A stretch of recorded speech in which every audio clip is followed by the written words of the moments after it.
देवयानीज talk show.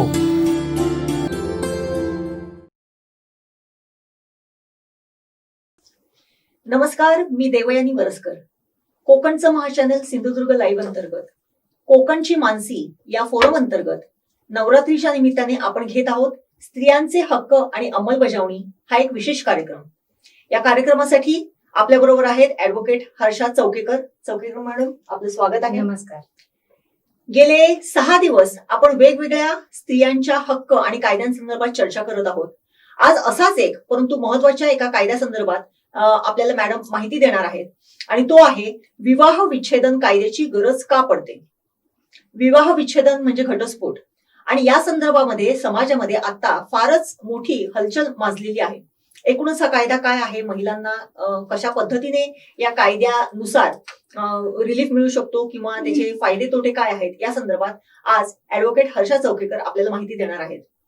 Madam, विवाह विच्छेदन खरं म्हणजे घटस्फोट असं जर बघितलं तर त्याच्याकडे काही फार चांगल्या पद्धतीने बघितलं जाते अशातली काही गोष्ट नाहीये.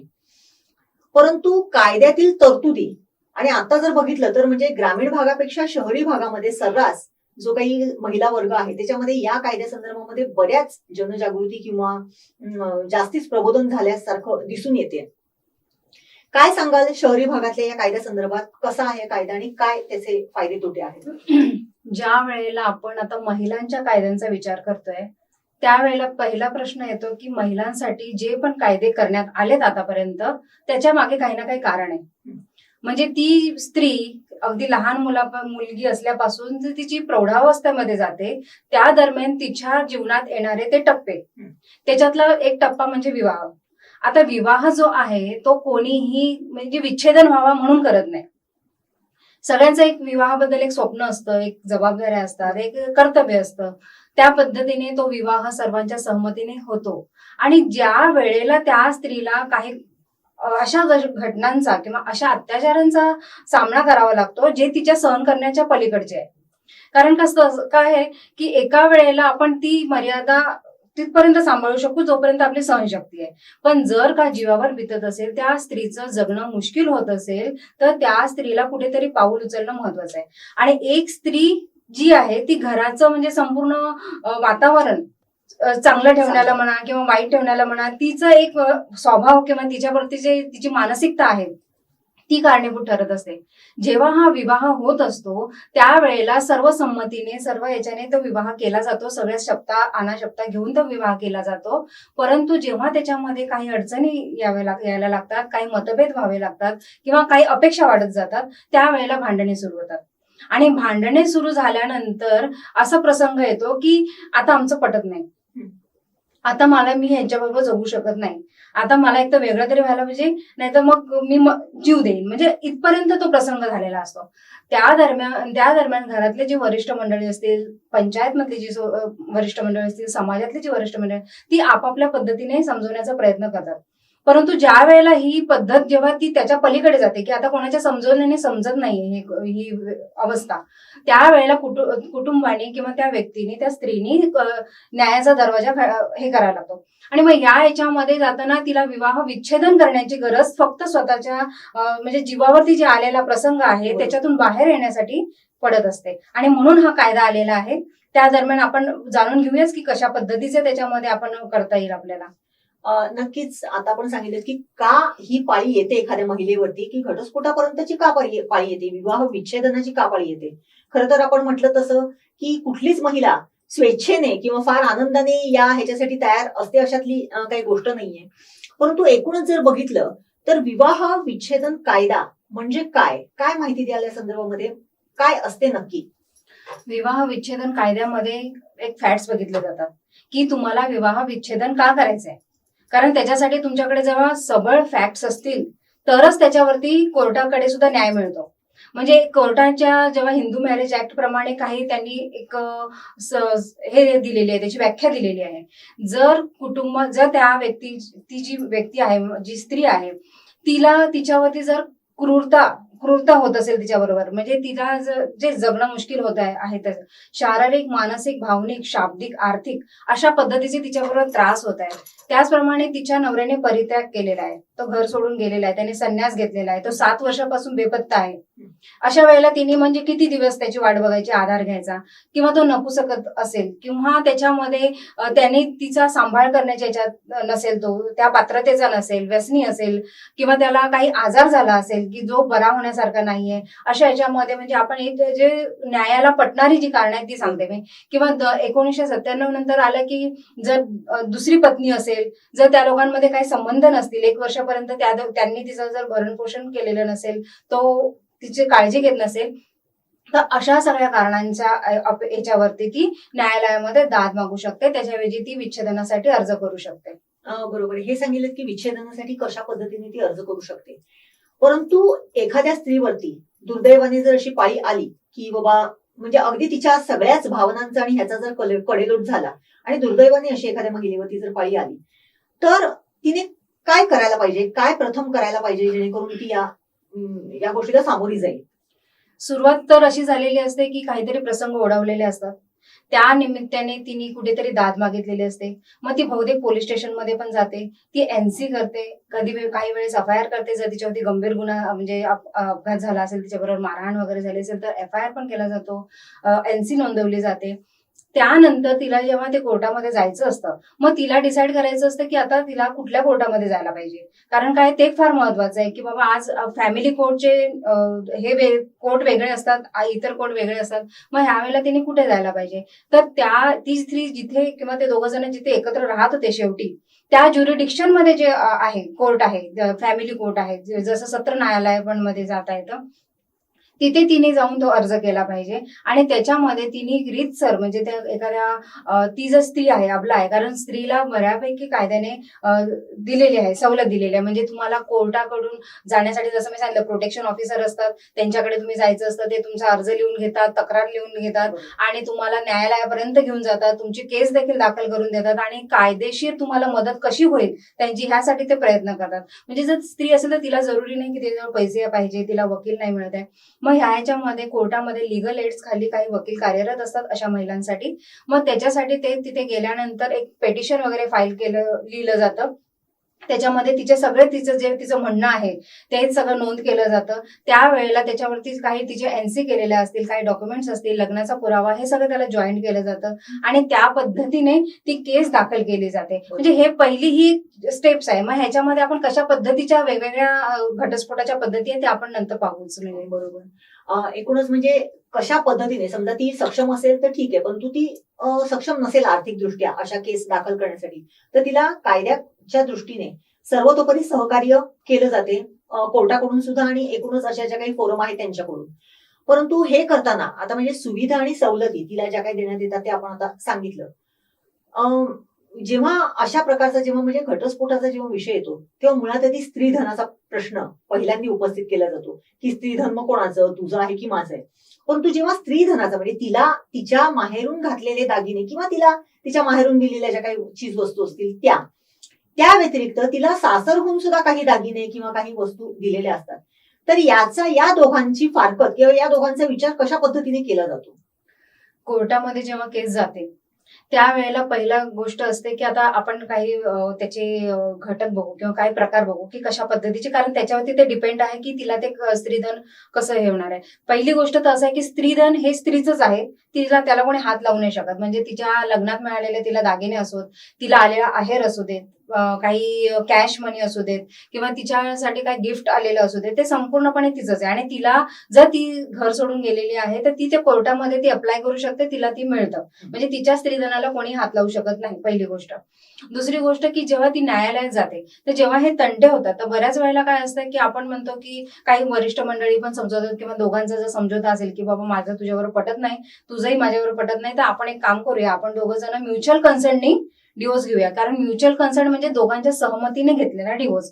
तर याच्यामध्ये काय होतं की तुम्हाला जास्त कोर्टाच्या फेऱ्या माराव्या लागत नाही, तुमच्या दोघांची जर सहमती असेल तर तुम्ही दोघांनी जाऊन तिथे एकच ऍप्लिकेशन केलं तरी चालतं.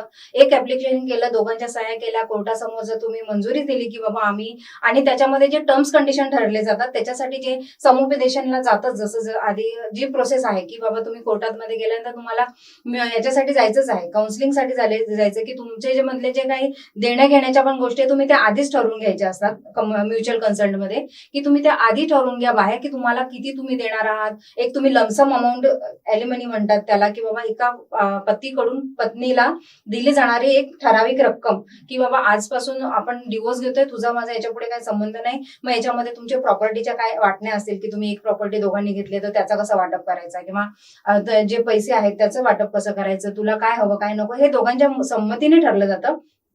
ह्याच्या पुढे तुझा हस्तक्षेप माझ्या याच्यात नसेल, मुलांचं असेल तर मुलांची कस्टडी काय करायचं, असं संपूर्ण त्याचा विचार करून तो एक ड्राफ्ट तयार केला जातो. आणि त्या ड्राफ्टनुसार त्या कोर्टामध्ये जाऊन ते ऍप्लिकेशन केलं जातं. आणि कोर्टाच्या समोर कोर्ट जेव्हा विचारतं की बाबा तुम्हाला हे मंजूर आहे का, तुम्ही हे वाचून याच्यावरती सही केलेली आहे का, मग त्याच्यावरती कोर्ट तुम्हाला परमिशन म्हणजे ऑर्डर पास करण्यासाठी 6 महिन्याचा पिरियड देतो. आणि 6 महिन्यानंतर तुम्हाला ती म्युच्युअल कन्सर्ट डिवोर्सची ऑर्डर मिळते. हा एक झाला म्युच्युअल कन्सर्टचा डिवोर्स. दुसरा असतं कॉन्टेस्टेड डिवोर्स. ह्या डिवोर्स मध्ये असं असतं की एकाची संमती असते, एकाची संमती नसते. म्हणजे जर नवरा तयार असेल तर बायकोची संमती नसते, बायको तयार असेल तर नवऱ्याची संमती नसते. मग अशा वेळेला ह्या गोष्टीला खूप फाटे फुटतात. कारण मग काय असतं की दोघांच्या मनात असतो राग, म्हणजे दोघंही एकमेकांचं ऐकून घ्यायला तयार नसतात. तो हा म्हटलं की ही नाहीच म्हणणार, म्हणजे असं ठरलेलंच आहे. जेव्हा ह्या एखाद्या गोष्टीला ही हा म्हणते तर तो नाहीच म्हणणार आहे.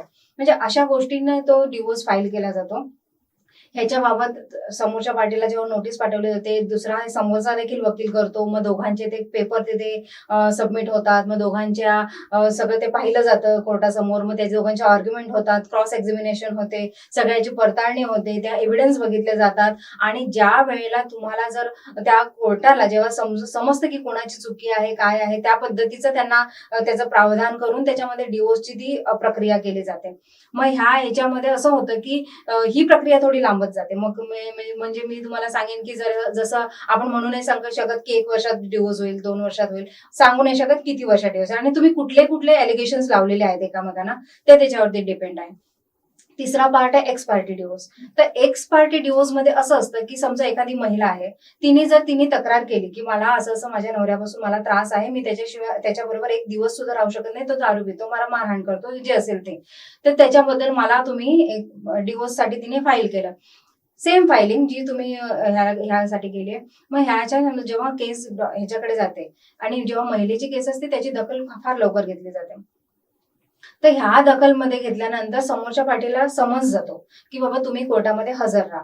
आणि अशा परिस्थितीमध्ये ते बेलीफ म्हणा किंवा त्या पोस्टल थ्रू म्हणा, तो जेव्हा समन्स जातं त्यांच्याकडे, तो समन्स गेल्यानंतर ती व्यक्ती आली आहे का कोर्टामध्ये, नाही आली, तर कोर्ट 1 नाही 2 नाही 3 चान्स देतं.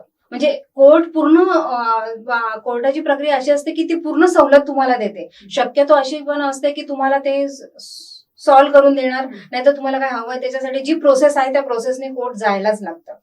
त्याच्यानंतर असं असतं की ठीक आहे, दुसरी समन्स गेली, तिसरी समन्स गेली तरी नाही येत आहे, मग याच्यावरती त्या महिलेचं मागणी विचारली जाते, बाबा काय आहे काय नाही. मग त्या पद्धतीने ऑर्डर्स काढल्या जातात आणि त्या महिलेला एक्स पार्टी डिवोर्स दिला जातो. म्हणजे ही प्रक्रिया आहे. काय तिसरं आहे की सेपरेशन. सेपरेशन मध्ये असं असतं की काही ठराविक असे कंडिशन्स आहेत की त्याच्यामध्ये तुम्हाला डिवोर्स मिळत नाही. आता एक माझ्या समोरचं मी सांगते उदाहरण, की माझी जशी स्वतःचीच ती केस आहे. तर बऱ्याच ठिकाणी असं असतं की लग्नाच्या 1 वर्षानंतर किंवा त्या दोघांनी 1 वर्ष सेपरेट राहायला पाहिजे तर तुम्हाला डिवोर्स मिळतं.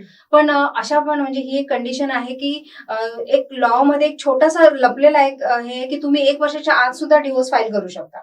मग तो 1 वर्षाच्या आत कसा डिवोर्स फाईल करणार, कारण लॉ म्हणतं की तुम्हाला 1 वर्षाचं सेपरेशन हवंय.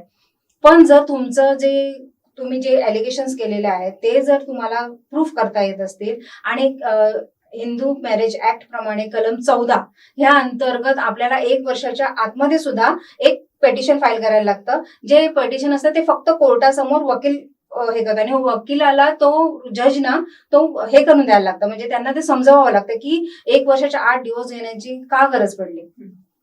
कारण जर आणि कोर्टाला जर ते वाटलं की हा हे बाबा जेन्युअल कारण आहे, गरज आहे या गोष्टीची, नाहीतर ह्याचे परिणाम वाईट होऊ शकतात, त्यामुळे त्या कंडिशनमध्ये कोर्ट ऑर्डर करतं की ही डिवोर्स आपण फाईल करून घ्यायची. आणि त्या पद्धतीचं ते फायलिंग होतं. पुन्हा म्हणजे केस, मग पुन्हा तीच प्रोसेस, नोटीस पाठवली जाते, ते लोक येतात. मग ह्याच्यामध्ये असं असतं की तुम्हाला 1 वर्षाचं सेपरेशन महत्वाचंच आहे. मग जरी तुम्ही डिवोर्स फाईल केला असेल तरी ती पत्नी आणि पती यांना 1 वर्षाचं सेपरेशनचं सेक्शन 10 मध्ये त्यांना एक रिलीफ दिला जातो की तुम्ही 1 वर्ष एकत्र नाही यायचंय. जर तुम्ही कुठल्याही दृष्टीने एकत्र आला तरी तुमचा डिवोर्स होणार नाही. मग कारण कसं 1 वर्षाचा पिरियड कधीतरी त्यांच्या मनात जर आलं की आपल्या चुकींचं जर त्यांना असं झालं पश्चाताप किंवा काय, तर त्या ह्याच्यात ते लोक एकत्र येऊ शकतात आणि सांगू शकतात की आम्हाला सेपरेशन नाही करायचं, आम्ही एकत्र येतोय. किंवा जर ते 1 वर्ष तिथेच राहिले, त्याच कंडिशन मध्ये राहिले, तर त्यांना 1 वर्षानंतर ते लोक डिवोर्स फाईल करून डिवोर्स त्यांचा होऊन जातो. म्हणजे अशा पद्धतीने म्हणजे 4 वेगवेगळे प्रकार आहेत की ज्या पद्धतीने डिवोर्सची केस किंवा घटस्फोटाची केस ही दाखल केली जाऊ शकते.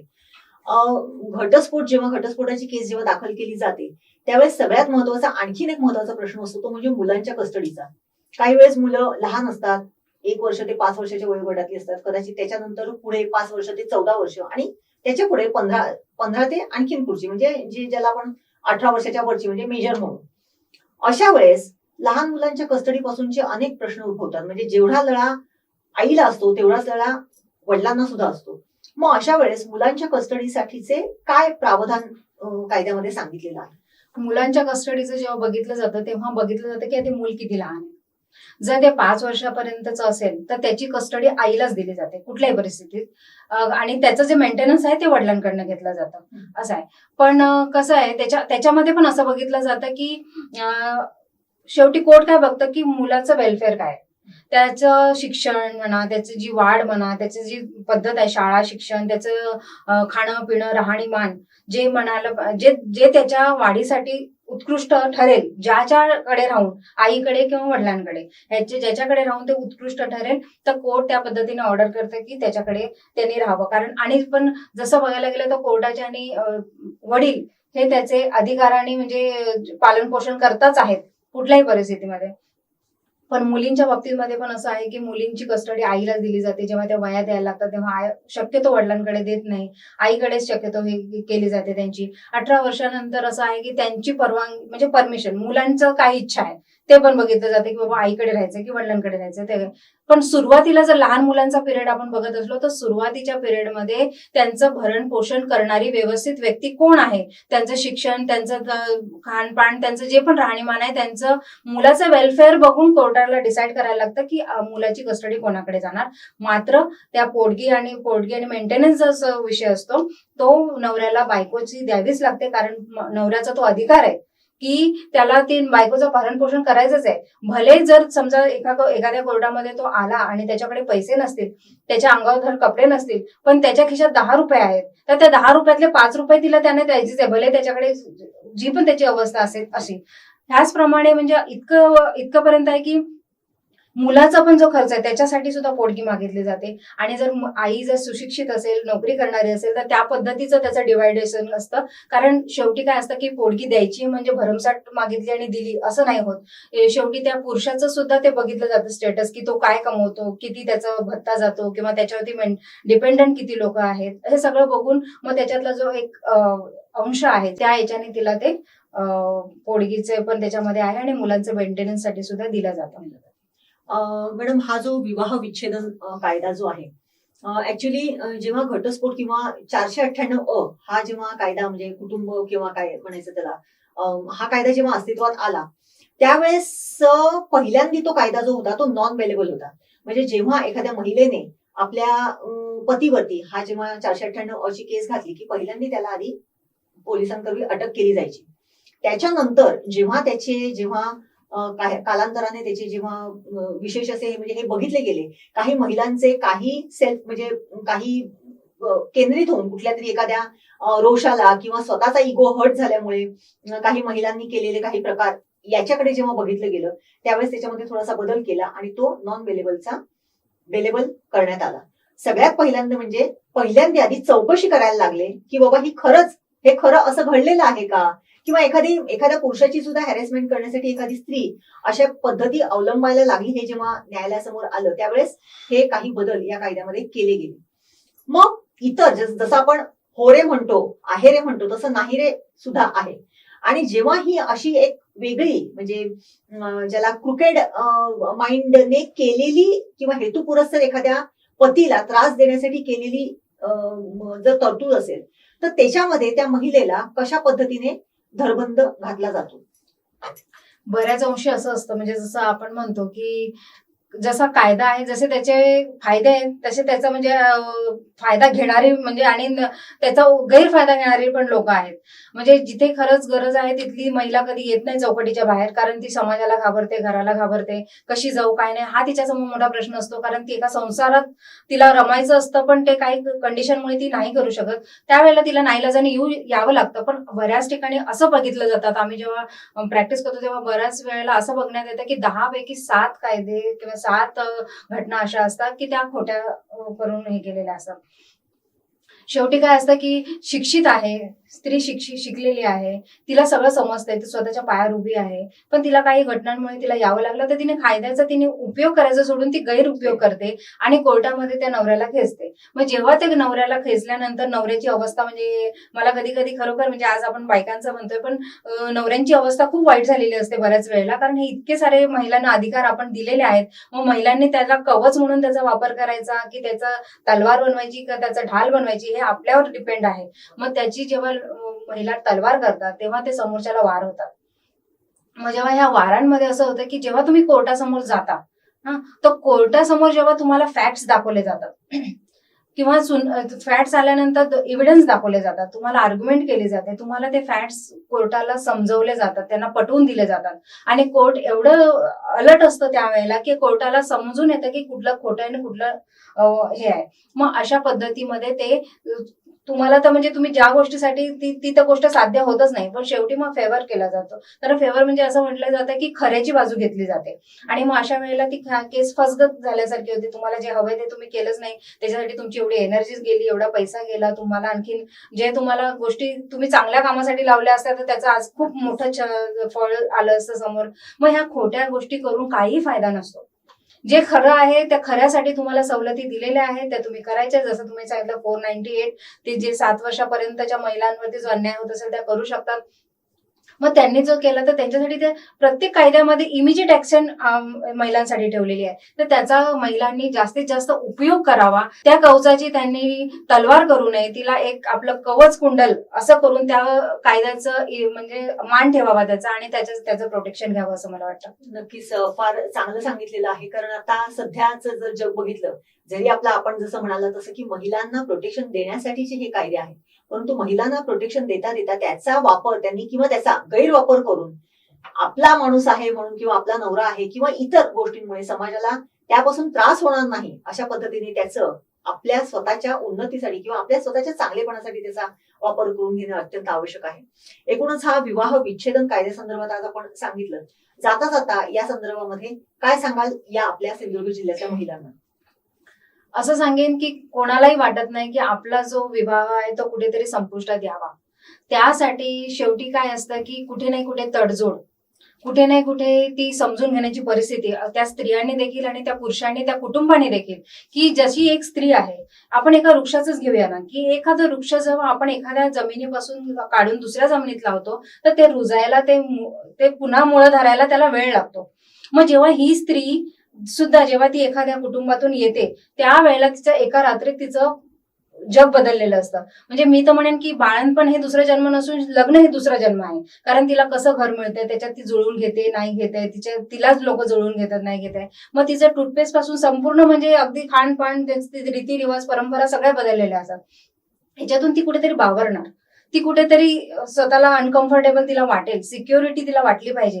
त्याच्यासाठी ते वातावरण निर्माण करणं कुटुंबाचं काम आहे, त्या नवऱ्याचं काम आहे की त्याने तिला एक सिक्युरिटी स्पेस दिली पाहिजे, की जेणेकरून ती त्या आपल्या घरातून येऊन ह्या घरामध्ये येईल आणि ती त्या घरामध्ये रुळेल. रुळेल, सगळ्यांना सांभाळून घेईल, तर नक्कीच ती जेव्हा आनंदी राहील तेव्हा ते घर नक्कीच प्रसन्न होईल. त्याच्यासाठी महिलांनी सुद्धा थोडंसं आपला पारा न चढू देता किंवा थोडंसं समजून घेऊन आपल्याला त्या रागाचा उद्रेक न करता त्या गोष्टीला आपण कसं सांभाळून घेऊ आणि नवऱ्याने आणि कुटुंबाने देखील त्या स्त्रीला सांभाळून घेऊन ते कुटुंब आपण पुढे नेण्यासाठी आपण हातभार लावला पाहिजे. त्यामुळे हे विवाह विच्छेदनाचे खूप कमी होतील असं मला वाटतं. नक्कीच. एकूणच कोकणची मानसी फोरम अंतर्गत नवरात्रीच्या निमित्ताने आपण स्त्रियांचे हक्क आणि अंमलबजावणी हे एक विशेष चर्चासत्र घेतोय. आज खरं म्हणजे आज त्याचा 7वा दिवस. गेले 6 दिवस ऍडव्होकेट हर्षा चौकेकर वेगवेगळ्या कायद्यांसंदर्भात आपल्याला माहिती देत आहेत. आज एका महत्वाच्या विषयावरती त्यांनी फार सुंदर असं विवेचन केलेलं आहे.